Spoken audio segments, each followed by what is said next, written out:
Hey gang, caffeine BS for the 4th of July 2019. Haven't done anything today. Got up, had a cup of coffee, watched some YouTube, took a nap. Got up, watched a little YouTube, took another nap. Got up, ate dinner, recording this.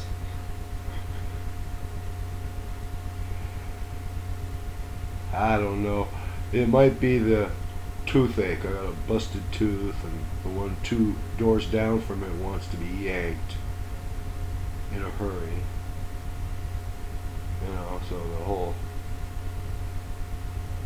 half of my head is.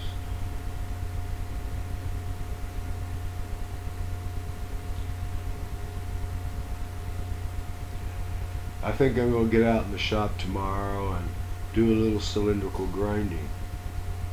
I may not take this whole setup up with me. I may just take my Fuji cam and shoot a bunch of 20-second video clips,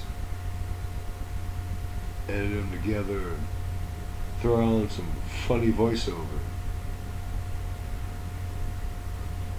Anyway, I gotta go now.